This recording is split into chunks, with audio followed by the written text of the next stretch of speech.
ঈদে কোন ডেজার্ট বানাবেন ভাবছেন? বানিয়ে নিন ইতালির জনপ্রিয় ডেজার্ট তিরামিজু।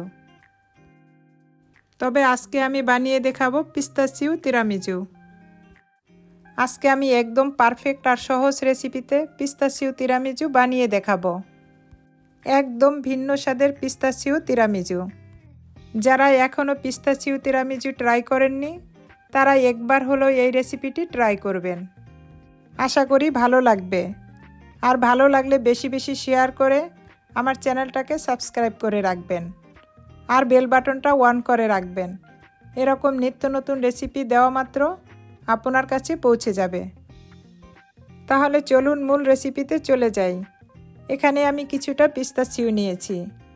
এটাকে পানি দিয়ে আধা ঘন্টার মতো ভিজিয়ে রাখব। এটা ভিজতে ভিজতে আমি বাকি কাজগুলো করে নেব।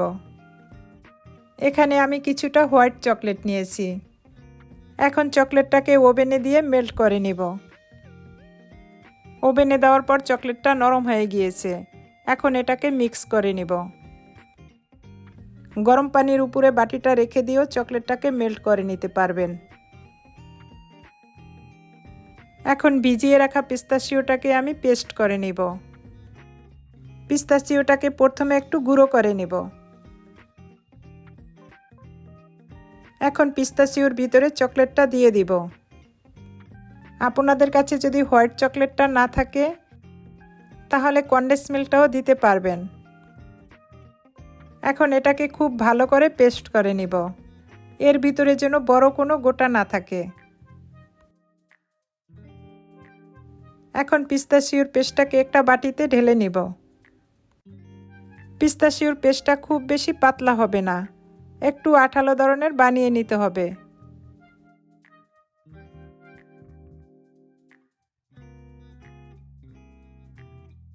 পিস্তাচিও পেস্টটাকে একটা পাইপিং ব্যাগে ফিল করে নেব। আমার কাছে এই কাজটা এভাবে সহজ মনে হচ্ছে, তাই এভাবে আমি পাইপিং ব্যাগে ঢুকিয়ে নিচ্ছি। আপনাদের কাছে যদি পাইপিং ব্যাগ না থাকে, কোনো সমস্যা নেই, একটা স্প্যাচুলার সাহায্যেও কাজটা করে নিতে পারবেন। এখন তিরামিজুর জন্য ক্রিমটা রেডি করে নেব। এখানে আমি 150 ml ডাবল ক্রিম নিয়েছি। এখন একটা ইলেকট্রিক বিটারের সাহায্যে ক্রিমটাকে বিট করে নেব। এখানে আমি 2 চামচ চিনি নিয়েছি। চিনিটাকে অল্প অল্প করে দিতে থাকবো আর বিট করতে থাকবো। মিষ্টিটা আপনাদের টেস্ট অনুযায়ী কমিয়ে বাড়িয়ে দিতে পারবেন।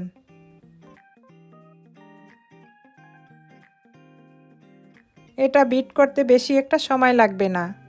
এরকম ঘনত্ব হলেই বিট করা বন্ধ করে ফেলতে হবে। আমি এই ক্রিমের ঘনত্বটা কীরকম রেখেছি দেখেই বুঝতে পারছেন।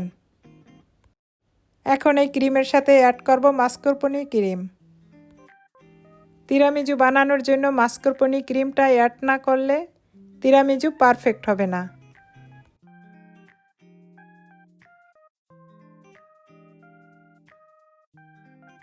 ক্রিমের সাথে মাস্কারপোনে চিজটাকে খুব ভালো করে মিক্স করে নিব। এটাকে খুব আলতো হাতে মিক্স করতে হবে। এখন আমার ক্রিমটা একদম রেডি।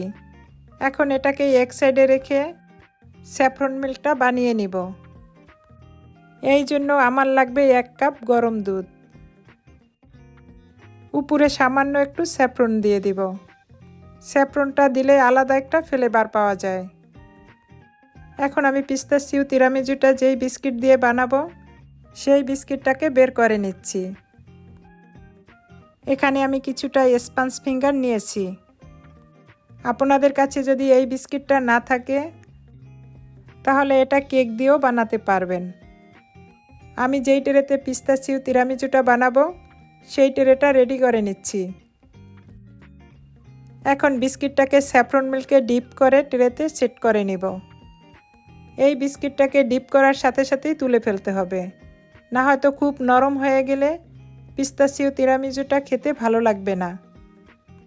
এভাবে আমি পুরো ট্রেতে বিস্কিটগুলোকে সেট করে নিব। বিস্কিটের উপরে এখন ক্রিমটাকে দিয়ে দিব। এভাবে পুরো ট্রের উপরে ক্রিমটাকে সুন্দর করে সেট করে দিব, কোথাও যেন কোনো ফাঁকা না থাকে।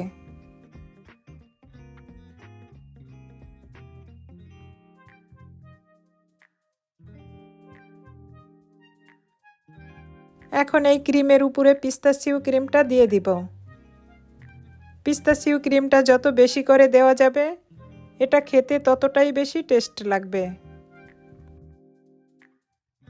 এখন একই পদ্ধতিতে আবার বিস্কিটগুলো দিয়ে দিব। আমি 2টা লেয়ারে তিরামিজুটা বানাবো।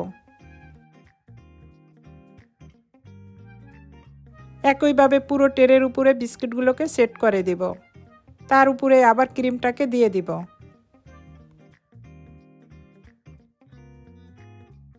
এবার ক্রিমটাকে বিস্কিটের উপরে খুব সুন্দর করে স্প্রেড করে দিব। পুরো ট্রের উপরে ক্রিমটাকে দিয়ে দিব, কোথাও যেন কোনো ফাঁকা না থাকে। উপরে ফিনিশিংয়ের কাজটা আমি এত সুন্দর করে করতে পারি না, আপনারা হয়তো আরও সুন্দর করে করতে পারবেন। এই কাজটা যত সুন্দর করে করা যায় তিরামিজুটা দেখতে ততটাই সুন্দর লাগে। একদম উপরে আমি পিস্তাচিওটা দিয়ে তার উপরে ডেকোরেশন করে নিব। এখন একটা স্প্যাচুলার সাহায্যে পুরো ট্রের উপরে পিস্তাচিওটাকে স্প্রেড করে দিব। চকলেট দেওয়ার কারণে পিস্তাচিওটা অনেকটা আঠালো হয়েছে। আমি ফিনিশিংয়ের কাজটা এতটা সুন্দর করে করতে পারি নাই। উপরে ক্রিমটা দিয়ে ডেকোরেশন করে নিলে এটা দেখতে অনেকটা সুন্দর লাগবে। যেই জিনিস দেখতে যতটা সুন্দর সেটার খাওয়ার আকর্ষণও ততটাই বেশি থাকে। একটা কাঠির সাহায্যে এভাবে টান দিলে একটা ডিজাইন হয়ে যাবে। দেখুন উপরে ডিজাইন করার পরে এটা দেখতে কতটা সুন্দর লাগছে।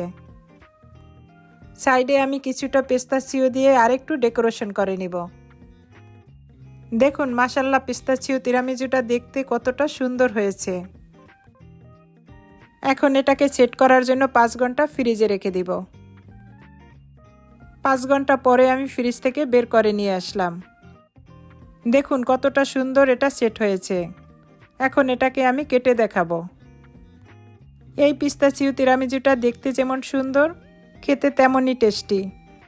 ঈদের দিন সবাই ব্যস্ত থাকে, এভাবে আগের দিন যদি পিস্তাচিও তিরামিজুটা বানিয়ে রাখা যায় তাহলে ঈদের দিন এটা সুন্দর করে সার্ভ করা যাবে। আমি আশা করি আপনাদের কাছে আজকের রেসিপি ভালো লাগবে। তাহলে আজকে এই পর্যন্তই। আল্লাহ হাফেজ।